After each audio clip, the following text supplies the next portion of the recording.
ಓಂ ಶ್ರೀ ಗುರು ಬಸವಲಿಂಗಾಯ ನಮಃ. ಆತ್ಮೀಯರೇ, ಶರಣು ಶರಣಾರ್ಥಿಗಳು. ಹಡಪದಪ್ಪಣ್ಣನವರು ಬಸವಣ್ಣನವರ ಕಾರ್ಯದರ್ಶಿಯಾಗಿ ಸದಾ ಅವರ ಜೊತೆಗೆ ಇದ್ದು ಪಡೆದಂಥ ಆತ್ಯಂತಿಕ ಲಿಂಗಾನುಭವದ ನಿಲುವನ್ನು, ಅವರ ಅನುಭವದ ವಿಶೇಷತೆಯನ್ನು ಶೂನ್ಯ ಸಂಪಾದನೆಯಲ್ಲಿ, ಪ್ರಭು ಕಲ್ಯಾಣಕ್ಕೆ ಬಂದ ಸಂಪಾದನೆಯಲ್ಲಿ ಇರುವಂಥ ಸಂಯೋಜಿಸಲಾದ ಸಂವಾದ ರೂಪದ ವಚನಗಳ ಮೂಲಕ ನಾವು ಅರ್ಥ ಮಾಡಿಕೊಳ್ಳಬಹುದಾಗಿದೆ. ಆ ವಚನಗಳ ಸರಳಾರ್ಥ ರೂಪದಲ್ಲಿ ಶ್ರೀಮತಿ ಜಯ ರಾಜಶೇಖರ್ ಅವರು ಶೂನ್ಯ ಸಂಪಾದನೆಯನ್ನು ಬರೆದಿದ್ದಾರೆ. ಆ ಶೂನ್ಯ ಸಂಪಾದನೆಯಲ್ಲಿ ಜಂಗಮ ಮಹತ್ವ ಸಂಪಾದನೆ ಎಂಬ ಭಾಗದ ಈ ಸರಳಾನುವಾದದ ಮೂಲಕ ಹಡಪದಪ್ಪಣ್ಣನವರ ಆತ್ಯಂತಿಕ ಅನುಭಾವಿಕ ನಿಲುವನ್ನು ನಾವು ಅರ್ಥ ಮಾಡಿಕೊಳ್ಳಬಹುದಾಗಿದೆ. ಈ ಸಂಪಾದನೆ ನಮಗೆ ಭಕ್ತನ ಲಕ್ಷಣಗಳೇನು, ಜಂಗಮನ ಲಕ್ಷಣಗಳೇನು ಎಂಬುದನ್ನು ಬಹಳ ಮಾರ್ಮಿಕವಾಗಿ ವಿಶದವಾಗಿ ವಿವರಿಸಿ ತೋರಿಸುತ್ತದೆ. ಬನ್ನಿ, ಆ ಸಂಪಾದನೆಯ ಸಂವಾದವನ್ನು ನಾವು ಪರಾಂಬರಿಸೋಣ. ಪ್ರಭುದೇವರು ಸಿದ್ದರಾಮಯ್ಯನವರು ಬಸವಣ್ಣನವರ ಬಗೆಗೇ ಮಾತನಾಡಿಕೊಳ್ಳುತ್ತಾ ಕಲ್ಯಾಣವನ್ನು ಪ್ರವೇಶಿಸಿ ಬಸವಣ್ಣನ ಮಾಮನೆಯ ಬಾಗಿಲಲ್ಲಿ ನಿಂತಿದ್ದಾರೆ. ಬಸವಣ್ಣನವರ ತಾಂಬೂಲದ ಕರಡಿಗೆಯವರಾದ ಹಡಪದಪ್ಪಣ್ಣನವರು ಅವರನ್ನು ಮೊದಲು ಗಮನಿಸುತ್ತಾರೆ. ಅವರು ಸೂಕ್ಷ್ಮಗ್ರಾಹಿಯಾಗಿರುವ ಕಾರಣ ಈ ತೇಜೋಮೂರ್ತಿಗಳ ನಿಲುವನ್ನು ಲಿಂಗ ಪೂಜಾ ನಿರತರಾಗಿದ್ದ ಬಸವಣ್ಣನವರಿಗೆ ಬಂದು ಈ ರೀತಿಯಾಗಿ ಭಿನ್ನವಿಸಿಕೊಳ್ಳುತ್ತಾರೆ. ಸ್ವಾಮಿ ಕೇಳಿ, ಬಾಗಿಲ ಮುಂದೆ ಅಂಗಳದಲ್ಲಿ ಇಬ್ಬರು ತೇಜೋಮೂರ್ತಿಗಳು ಬಂದು ನಿಂತಿದ್ದಾರೆ. ಅವರಲ್ಲಿ ಒಬ್ಬನಿಗಂತೂ ವಿಸ್ಮಯ ತರುವ ಮೂರ್ತಿ. ಆತನ ಕಣ್ಗಳು ಎಲ್ಲರಿಗಿರುವಂತಹ ನೇಹದ ಲೇಖಗಳಿಲ್ಲದೆ, ವಿಷಯ ರಾಗವಿಲ್ಲದೆ, ಸ್ಫಟಿಕದಂತೆ ಸ್ವಚ್ಛವಾಗಿ, ಕರುಳಿಲ್ಲದೆ ದಿವ್ಯ ಕಳೆಯಿಂದ ಕೂಡಿವೆ. ದೇಹವು ಸ್ಥೂಲ ಭಾವವನ್ನು ಕಳೆದುಕೊಂಡು ಬಯಲಿನಂತೆ ಹಗುರವಾಗಿದೆ. ಆ ಕಾರಣದಿಂದಲೇ ಏನೋ ಆ ದೇಹಕ್ಕೆ ನೆರಳೇ ಇಲ್ಲ. ಆ ಅಕಾಯ ಯೋಗವನ್ನು ಮೈಗೂಡಿಸಿಕೊಂಡ ಮಹಾನುಭಾವ ಅವರು. ಆತನ ನುಡಿ ಪರಬ್ರಹ್ಮ ಸ್ವರೂಪವಾದುದರಿಂದ ಅದಕ್ಕೆ ಕೊನೆ ಮೊದಲಿಲ್ಲ. ಗತಿಗಮ್ಯವಿಲ್ಲದ ನಡಿಗೆ. ಇದೆಂತಹ ಸಿಳುವೋ ನಿಲುವೋ ಕಾಣೆ. ಹುಚ್ಚಲ್ಲದ ಹುಚ್ಚು, ಅರಿವಲ್ಲದ ಅರಿವು. ಈತನ ಬರುವಿಕೆಯೇ ಲೋಕವಿಲಕ್ಷಣ. ಇಂತಹ ವೈಚಿತ್ರ್ಯಗಳಿಂದ ಕೂಡಿದ ಮಹಾತ್ಮ ಬಂದು ಬಾಗಿಲ ಬಳಿ ನಿಂತಿದ್ದಾನೆ, ಬಂದು ನೋಡಿ ಎಂದು ಬಸವಣ್ಣನವರಿಗೆ ಬೆನ್ನವಿಸಿಕೊಳ್ಳುತ್ತಾರೆ. ಬಂದ ಇಬ್ಬರಲ್ಲಿ ಪ್ರಭುವಿನ ವ್ಯಕ್ತಿತ್ವಕ್ಕೆ ಬೆರಗಾಗಿ ಅಪ್ಪಣ್ಣ ಹೀಗೆ ಅರಿಕೆ ಮಾಡಿಕೊಂಡರು ನಿಜ. ಆದರೆ ಶಿವಪೂಜೆಯ ಆನಂದದಲ್ಲಿ ಓಲಾಡುತ್ತಿದ್ದ ಬಸವಣ್ಣ ಆ ಆನಂದವನ್ನು ತ್ಯಜಿಸಿ ಏಳಲಾರದೆ ಬಂದವನು ಜಂಗಮನೆಂದು ಗ್ರಹಿಸಿದ. ಆದರೆ ಲಿಂಗಪೂಜಾ ಸುಖಮೂರ್ಛೆಗೆ ಸಂದಿದ್ದ ಆತ ಆ ಅಮೂಲ್ಯ ಸುಖವನ್ನು ಬಿಟ್ಟು ಏಳಲಾರದೆ ನನ್ನ ಕಾಯವೇ ಭಕ್ತ, ಪ್ರಾಣವೇ ಜಂಗಮ, ಎರಡಕ್ಕೂ ಭಿನ್ನವೆಲ್ಲಿದೆ ಎಂದುಕೊಳ್ಳುತ್ತಾ ಅಂಗದ ಕೈಯಲ್ಲಿ ಕ್ರಿಯಾಲಿಂಗವಿದೆ, ಒಳಗೆ ಪ್ರಾಣದ ಕೈಯಲ್ಲಿ ಜಂಗಮ ಅಂದರೆ ಜ್ಞಾನಲಿಂಗವಿದೆ. ಇವೆರಡೂ ಒಂದಾಗಿ ಒಳಗಿನ ಜ್ಞಾನ, ಹೊರಗಿನ ಕ್ರಿಯೆಗಳ ಅನುಸಂಧಾನವೇ ಲಿಂಗಾರ್ಚನೆ ನಡೆದಿದೆ. ಒಂದನ್ನು ಬಿಟ್ಟು ಒಂದು ಇರಲಾಗದ ಈ ಭಾವ ಸಂಬಂಧದಲ್ಲಿ ಯಾವುದು ಹಿರಿದು ಯಾವುದು ಕಿರಿದು? ಕಾಯವೇ ಭಕ್ತ, ಪ್ರಾಣವೇ ಜಂಗಮವಾದಾಗ, ಭಕ್ತ ಜಂಗಮಕ್ಕೆ ಭೇದವೇ ಇಲ್ಲದಿರುವಾಗ ಉಪಚರಿಸುವವರಾರು, ಉಪಚಾರ ಪಡೆಯುವವರಾರು? ಇವೆರಡಕ್ಕೂ ಎಡೆಯಿಲ್ಲ. ನೀನು ಹೋಗಿ ಅವರನ್ನು ಒಳಕ್ಕೆ ಕರೆದುತ್ತಾ ಅಪ್ಪಣ್ಣ ಎನ್ನುತ್ತಾರೆ ಬಸವಣ್ಣನವರು. ಸ್ವಾಮಿಯ ಆಜ್ಞೆಯನ್ನು ಹೊತ್ತು ಹೊರಗೆ ಬಂದ ಅಪ್ಪಣ್ಣನವರು ತಮ್ಮ ನಿಶಿತಮತಿಯಿಂದ ಅವರು ತಿಳಿಸಿದ ವಿಷಯವನ್ನು ಈ ರೀತಿ ಪ್ರಭುದೇವರ ಮುಂದೆ ಅರಿಕೆ ಮಾಡಿಕೊಳ್ಳುತ್ತಾರೆ. ಸ್ವಾಮಿ, ಮನದ ಬಯಕೆಗಳು ಒಂದಾಗಿ, ಕ್ರಿಯೆ ಆಚಾರಗಳು ಒಂದಾದಲ್ಲಿ ಪ್ರಾಣಕ್ಕೆ ಪ್ರಾಣ ಸಮರಸ್ಯವಾದಂತೆ. ಅಂಥವರಲ್ಲಿ ಮುಚ್ಚುಮರೆ ಏನಿದೆ? ಮನ, ಕಾಯ, ಪ್ರಾಣಗಳು ಒಂದಾದಾಗ ಸಂಗ ನಿಸ್ಸಂಗವಾಗುತ್ತದೆ. ಆಗ ಯಾರು ಯಾರನ್ನೂ ಉಪಚರಿಸಬೇಕಾಗಿಲ್ಲ. ಅಂಗವಾದ ಬಸವಣ್ಣ, ಜಂಗಮವಾದ ತಾವು ಇಬ್ಬರೂ ಒಂದೇ. ಬಸವಣ್ಣ ಲಿಂಗ ಪೂಜೆಯಲ್ಲಿದ್ದಾರೆ, ತಮಗೆ ಕರೆ ಕಳಿಸಿದ್ದಾರೆ, ಒಳಗೆ ದಯಮಾಡಿಸಿ ಎನ್ನುತ್ತಾರೆ. ಆಗ ಪ್ರಭುದೇವರು ಮನಸ್ಸಿನಲ್ಲಿ ಕೋಪ ಮಾಡಿಕೊಂಡು, ಮನ ತನು ಒಂದಾಗಿ ಬೆರೆಸಿದವರು ಕರೆಯುವ ಕೆಲಸವಿಲ್ಲ. ಕರೆದರೆ ಒಂದಾಗದ ಭಿನ್ನತೆ ಅಲ್ಲಿಯೇ ಕಾಣುತ್ತದೆ.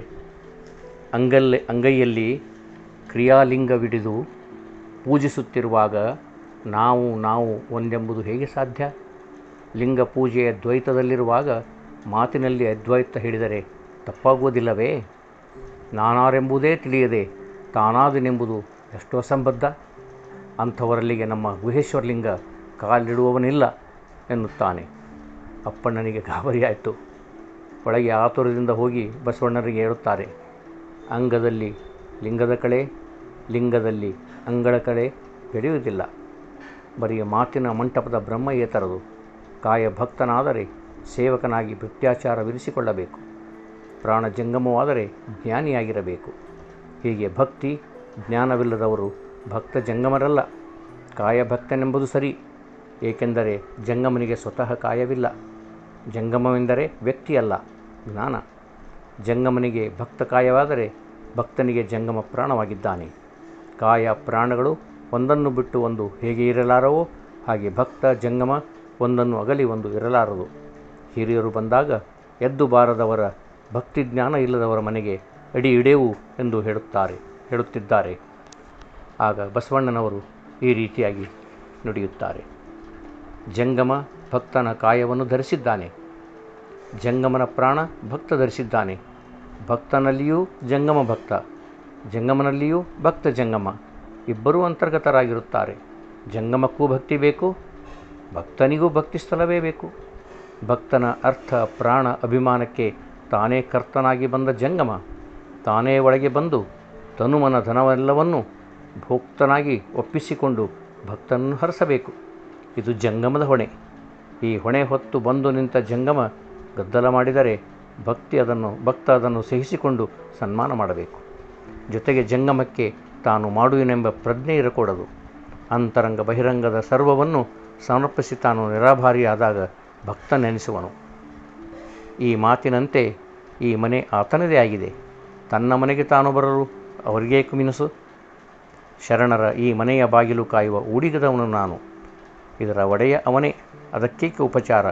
ಅವರ ಮನೆಗೆ ಅವರು ಬಂದರೆ ಬೇಕು ಬೇಡ ಎನ್ನಲು ನಾನಾರು ಎನ್ನುತ್ತಾರೆ ಬಸವಣ್ಣನವರು. ಈ ಘಟನೆಯ ರಾಯಭಾರಿ ಅಪ್ಪಣ್ಣ ಪುನಃ ಪ್ರಭುದೇವರ ಬಳಿಗೆ ಬಂದು, ಸ್ವಾಮಿ, ಇಲ್ಲಿರುವ ಸರ್ವವೂ ತಮ್ಮದೇ. ಭಕ್ತ ಬಸವಣ್ಣ ತಮ್ಮ ಅಂಗ. ಆತನ ತನು ಮನ ಧನವೆಲ್ಲವೂ ತಮ್ಮದಲ್ಲದೆ ನಿಮ್ಮದಲ್ಲದ್ದು ಎಳ್ಳಿಕಾಳಿನಷ್ಟು ಏನೂ ಇಲ್ಲ. ಇದನ್ನು ತಿಳಿದು ತಾವು ಇಲ್ಲಿಗೆ ಬಂದು ನಿಂತು ಈಗ ಬೇರೆ ಏನೇನೋ ಯೋಚಿಸುವುದೇಕೆ? ಬಸವಣ್ಣನಿಗೆ ಸ್ವತಂತ್ರ ಭಾವವಿಲ್ಲ. ಇದಕ್ಕೆ ತಮ್ಮ ಪಾದವೇ ಸಾಕ್ಷಿ, ಅನುಗ್ರಹಿಸಿ ಎನ್ನುತ್ತಾನೆ. ಪ್ರಭು ನಿಜ ಭಕ್ತ ಯಾರು? ನಿಜ ಜಂಗಮ ಯಾರು? ಈ ಭಕ್ತ ಜಂಗಮದ ಸಕೀಲ ಸಂಬಂಧವನ್ನು ಬಲ್ಲವರಾರು? ಹಣ, ಪ್ರಾಣ, ಅಭಿಮಾನಗಳನ್ನು ಒಪ್ಪಿಸಿದಾತ ಭಕ್ತನಲ್ಲ. ಏಕೆಂದರೆ ಅವೆಲ್ಲ ಬಾಹ್ಯ ವಸ್ತುಗಳು, ಸ್ವಯ ಪದಾರ್ಥಗಳಲ್ಲವಾದ್ದರಿಂದ ಸತ್ಯಾರ್ಪಣವಾಗುವುದಿಲ್ಲ, ಅದು ಸದಾಚಾರವಾಗುವುದಿಲ್ಲ. ಈ ಬಾಹ್ಯ ಪದಾರ್ಥಗಳನ್ನು ಅರ್ಪಿಸುವ ಭಕ್ತನ ಮನೆಯನ್ನು ಹೊಕ್ಕು ಹಸಿವಿಗೆ ಅನ್ನವನ್ನುಂಡು ಅಭ್ಯಾಸಗಳಿಗಾಗಿ ಹಣವನ್ನು ಬೇಡಿ ಕೊಟ್ಟರೆ ಹೊಗಳಿ, ಕೊಡದಿದ್ದರೆ ತೆಗಳಿ ಹೋಗುವ ಪರಿ ಜಂಗಮದ್ದಲ್ಲ. ಅರಿದರೆ ಸಹಜ ಭಕ್ತನ ಸರ್ವಸ್ವವನ್ನು ಅರ್ಪಿಸಿಕೊಳ್ಳುವವನು ಸಹಜ ಜಂಗಮನಾಗಿರಬೇಕು. ಆದಿ ಅಂತ್ಯವಿಲ್ಲದ ಮೊದಲೇ ಇದ್ದ ಮಹಾಘನ ವಸ್ತುವನ್ನು ಭೇದಿಸಿ ಶೂನ್ಯ ನಿಶೂನ್ಯ ಲಿಂಗಗಳಾಚೆಗಿನ ನಿರವಯಲನ್ನು ಅರಿಯಬೇಕು. ಅಂದರೆ ಕಾಯಲಿಂಗವಾಗಬೇಕು, ಜೀವಲಿಂಗವಾಗಬೇಕು. ಅವೆರಡೂ ಅರ್ಪಿತವಾದರೆ ಪೂರ್ಣ ಭಕ್ತನಾಗುತ್ತಾನೆ. ಜಂಗಮದಲ್ಲಿ ಸುಳುಹಿನ ಸೂತಕ ಇರಬಾರದು. ಅಂದರೆ ಚರಜಂಗಮತ್ವದಿಂದ ಮೇಲೇರಿ ಪರಜಂಗಮವಾಗಬೇಕು. ತನುವಿನ ಕಳವಳವನ್ನು ಕಳೆದುಕೊಂಡು ರುಚಿಯನ್ನು ಗೆದ್ದು ಋಷಿಯಂತಿರಬೇಕು. ಅಂದರೆ ಕಾಂಕ್ಷೆ ಅಡಗಿ ತೃಪ್ತನಾಗಿರಬೇಕು. ಸ್ವಾರ್ಥದ ಬಯಕೆಯಿಲ್ಲದೆ ಅರಿವೇತನವಾಗಿ ತೃಪ್ತಿಯೇ ಭಕ್ತಿಯಾಗಿ ಸೇವಾಭಾವನೆಗೆ ಶರಣಾದವನು ಜಂಗಮ. ಅಂತಹ ಭಕ್ತ, ಅಂತಹ ಜಂಗಮರ ಸಮ್ಮಿಲನವೇ ಸಮ್ಮಿಲನ. ಮಿಕ್ಕ ಈ ಅರೆಭಕ್ತರ ಒಡನಾಟ ನಮಗೆ ಬೇಡೆ ಎನ್ನುತ್ತಾನೆ ಪ್ರಭುದೇವರು.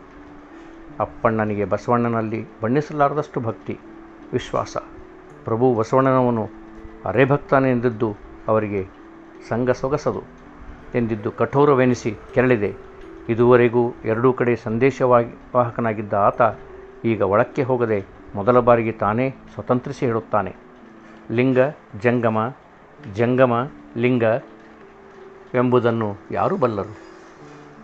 ಅದರ ಅಂತರಾರ್ಥವನ್ನು ಅರಿತವನು ಮರ್ತ್ಯಲೋಕ ಶಿವಲೋಕದಲ್ಲಿ ಬಸವಣ್ಣನಲ್ಲದೆ ಯಾರು ಬಲ್ಲರು?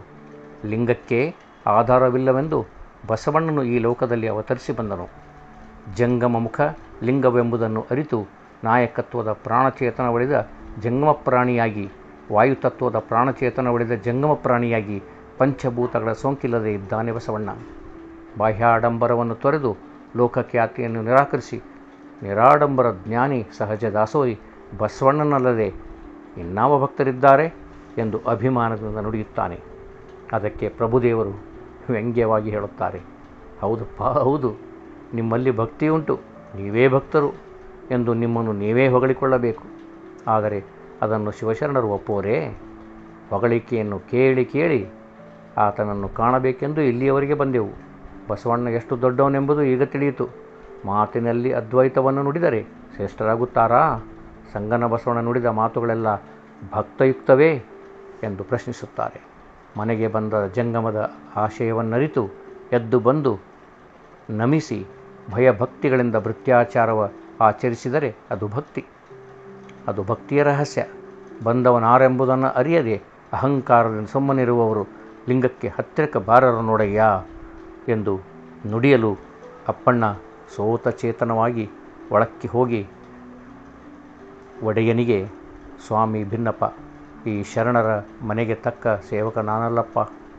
ನಿನ್ನ ಇಚ್ಛೆಯನ್ನು ಸಾಧಿಸಲಾಗದ ವಂಚಕ ನಾನು. ಉದರ ಪೋಷಣೆಗಾಗಿ ನಿಮ್ಮನ್ನು ಓಲೈಸುವ ಹಡಪದವ ನಾನು. ನಿಮ್ಮ ಶರಣರು ನನ್ನಂತಹವನನ್ನು ಕರೆದರೆ ಬರುವರೇ? ಶ್ರುತಿಗಳಿಗೂ ನಿಲುಕರಾರದ ಈ ಮಹಾಮಹಿಮರು ನನ್ನ ಮಾತಿಕೃತಿಗೆ ನಿಲುಕುವರೇ? ಸ್ವಾಮಿ, ನನ್ನ ಕರೆಯನ್ನು ಮನ್ನಿಸಿ, ಅವರು ಬರುವುದಿಲ್ಲ, ನೀವೇ ಹೋಗಿ ಅವರನ್ನು ಕರೆದು ತನ್ನಿ ಎಂದು ಭಿನ್ನವಿಸಿಕೊಳ್ಳುತ್ತಾರೆ. ತಿಳಿದು ನೋಡಿದರೆ ಅದು ನಿಮಗೂ ಅಸಾಧ್ಯವೆಂದು ತೋರುತ್ತದೆ. ಇದು ಯಾರಿಗೂ ಅಸಾಧ್ಯವಾದ ವಶವಲ್ಲದ ಘನವಸ್ತು. ಕಣ್ಗಳಿಗೆ ಕಾಣದು, ಸ್ಪರ್ಶಕ್ಕೆ ಸಿಕ್ಕುವುದಿಲ್ಲ, ಮಾತು ಮನಗಳಿಗೆ ಸಿಕ್ಕದ, ಇಂದ್ರಿಯಗಳ ಹಿಡ್ಕಕ್ಕೆ ನಿಲುಕದ ಮಹಿಮ. ನಿಂತರೆ ನೆಳಲಿಲ್ಲ, ಓಡಾಡಿದರೆ ಹೆಜ್ಜೆ ಮೂಡುವುದಿಲ್ಲ. ಪ್ರಭುದೇವರೇ ಇರಬೇಕು ಅನ್ನಿಸುತ್ತದೆ. ಅವರ ಪಾದಗಳಿಗೆರಗೆ ಬೇಡಿಕೊಂಡು ಕರೆತರಬೇಕು, ಹೇಳಿ ಹೋಗೋಣ ಎನ್ನುತ್ತಾನೆ. ಅಷ್ಟರಲ್ಲಿ ಅಲ್ಲಮಪ್ರಭು ಸಿದ್ದರಾಮೇಶ್ವರರೊಂದಿಗೆ ದಯಮಾಡಿಸಿ ವಿಷಯ ತಿಳಿದ ಚನ್ನಬಸವಣ್ಣನವರು ಬಸವಣ್ಣನವರಲ್ಲಿಗೆ ಧಾವಿಸಿ ಬರುತ್ತಾರೆ. ಬಸವಣ್ಣ, ಲಿಂಗವೇ ಜಂಗಮ, ಜಂಗಮವೇ ಲಿಂಗ ಎಂದು ನಂಬಿದ ನೀನು ಹೀಗೆ ತಪ್ಪು ಮಾಡಬಹುದೇ? ಈ ಒಂದು ದೋಷ ಹಾಲು ತುಂಬಿದ ಗಡಿಗೆಗೆ ಹುಡಿಬಿದ್ದಂತಾಯಿತು. ಅಂಗದ ಮೇಲೆ ಲಿಂಗವುಳ್ಳದ್ದೆಲ್ಲ ಸಂಗಮನಾಥ ಎಂದು ನಂಬಿದ ನೀನಲ್ಲಿ ಬಂದ ಶರಣರನ್ನು ಅವರ ಶ್ರೇಷ್ಠತೆಯನ್ನು ಗಮನಿಸದೆ ಇರುವ ತಪ್ಪು ಎಲ್ಲಿ? ಆ ಪರಾಪರ ವಸ್ತುವೇ ಶರೀರ ಧಾರಣೆ ಮಾಡಿ ಮನೆಯಂಗಳಕ್ಕೆ ಬಂದಿರುವಾಗ ಇಲ್ಲಿ ಏನನ್ನು ಪೂಜಿಸುತ್ತಿರುವೆ? ಕೂಡಲೇ ಎದ್ದು ಹೋಗಿ ಅವರಿಗೆ ನಮಸ್ಕರಿಸಬೇಕಲ್ಲವೇ? ಪ್ರಭುದೇವರು ಸಿದ್ದರಾಮಯ್ಯ ದೇವರು ಬಂದು ಬಾಗಿಲಲ್ಲಿ ನಿಂತಿರಲು ಕಣ್ಣಿಗೆ ಕಾಣದಿದ್ದರೂ ಕರುಳು ಅರಿಯಲಿಲ್ಲವೇ ಎಂದು ತಡಮಾಡಬೇಡಿ, ಹೋಗಿ ಕರೆತನ್ನಿ ಎಂದು ಸಂಧಾನ ಮಾಡಿಸುತ್ತಾರೆ. ಆ ನಂತರ ನಡೆಯುವ ಪ್ರಸಂಗ ಬಹಳ ಸ್ವಾರಸ್ಯಕರವಾಗಿದೆ. ಈ ಒಂದು ಪ್ರಸಂಗದ ಸಂವಾದದಿಂದ ಅಪ್ಪಣ್ಣನವರ ವಿಶೇಷತೆ ನಮಗೆ ಇಲ್ಲಿ ಅರ್ಥವಾಗುತ್ತದೆ. ಈ ಸಂವಾದದಲ್ಲಿ ನಾವು ಕಂಡುಕೊಳ್ಳುವ ಅನುಭಾವದ ಆತ್ಯಂತಿಕ ನಿಲುವು, ಅವರ ಸೂಕ್ಷ್ಮಗ್ರಾಹಿ ಮತಿ ಹಾಗೂ ವ್ಯೋಮಕಾಯ ಅಲ್ಲಮಪ್ರಭುದೇವರ ನಿಲುವನ್ನು ಅರ್ಥ ಮಾಡಿಕೊಳ್ಳುವ ಪರಿ ಬಸವಣ್ಣನವರು ಕೊಟ್ಟರಕ್ಕೆ ತಮ್ಮದೇ ಆದ ರೀತಿಯಲ್ಲಿ ನವಿರಾಗಿ ಆ ಅರ್ಥವನ್ನು ಅವರಿಗೆ ಅರಿಕೆ ಮಾಡಿಕೊಳ್ಳುವುದು ನಮಗೆ ಅವರ ಅನುಭವದ ಉತ್ತುಂಗದ ನಿಲುವನ್ನು ತೋರಿಸಿಕೊಡುತ್ತದೆ. ಆದ್ದರಿಂದ ಹಡಪದಪ್ಪಣ್ಣನವರು ಕೇವಲ ಬಸವಣ್ಣನವರ ಕಾರ್ಯದರ್ಶಿಯಾಗಿ ಅಲ್ಲ, ಅವರ ಅನುಭವದ ಅಂತರ್ದರ್ಶಿಯಾಗಿ ಸ್ವತಃ ಲಿಂಗಾನುಭಾವಿಗಳಾಗಿ ನಮಗೆ ಕಂಡುಬರುತ್ತಾರೆ. ಅವರ ವಚನಗಳೇ ಇದಕ್ಕೆ ನಮಗೆ ಸಾಕ್ಷಿಯಂತೆ ಕಂಡುಬರುತ್ತವೆ. ಅಪ್ಪಣ್ಣನವರ ಈ ಎರಡು ವಚನಗಳೊಂದಿಗೆ ಈ ನುಡಿಯನ್ನು ಸಮಾರೋಪಗೊಳಿಸೋಣ. ಎನ್ನ ಆಚಾರ ವಿಚಾರ ಬಸವಣ್ಣಂಗರ್ಪಿತವಾಯಿತು, ಎನ್ನ ಅವಧಾನ ಅನುಭವ ಬಸವಣ್ಣಂಗರ್ಪಿತವಾದವು, ಎನ್ನ ಸರ್ವಾಚಾರ ಸಂಪತ್ತು ಬಸವಣ್ಣನಲ್ಲಿ ವೇದ್ಯವಾಯಿತು. ಬಸವಪ್ರಿಯ ಕೂಡಲ ಚನ್ನ ಸಂಗಮ ದೇವಯ್ಯ ನಲ್ಲಿ ನಿಜ ನಿವಾಸಿಯಾಗಿದ್ದೆನು. ಎನ್ನ ತನು ನಿಮ್ಮ ಸೇವೆಯಲ್ಲಿ ಸವೆದು, ಎನ್ನ ಮನ ನಿಮ್ಮ ನೆನಹಿನಲ್ಲಿ ಸವೆದು, ಎನ್ನ ಅರಿವು ನಿಮ್ಮ ಘನದೊಳಗೆ ಸವೆದು, ನಿಶ್ಚಲ ನಿಜೈಕ್ಯವಾಗಿ ಬಸವಪ್ರಿಯ ಕೂಡಲ ಚನ್ನ ಸಂಗಯ್ಯ ನೀನೆಂಬುದ ಏನಾಯಿತೆಂದರಿಗೆ. ಹೌದು, ಈ ವಚನಗಳು ಅವರ ಅಂತರಂಗದ ಅನುಭವದ ಉತ್ತುಂಗದ ನಿಲುವಿಗೆ ಸಾಕ್ಷಿಯಾಗಿವೆ. ಶೂನ್ಯ ಸಂಪಾದನೆಯ ಜಂಗಮ ಮಹತ್ವದ ಆ ಸಂಪಾದನೆಯ ಸಂವಾದ ಕೂಡ ನಮ್ಮೆಲ್ಲರಿಗೂ ಕೂಡ ಭಕ್ತ ಜಂಗಮರ ನಿಜ ನಿಲುವನ್ನು ಸ್ಪಷ್ಟವಾಗಿ ತಿಳಿಸುತ್ತದೆ ಎಂದು ಅನಿಸುತ್ತದೆ. ತಮ್ಮೆಲ್ಲರ ಅಂತರಂಗ ಕೂಡ ಅನಂತ ಶರಣು ಶರಣಾರ್ಥಿಗಳು.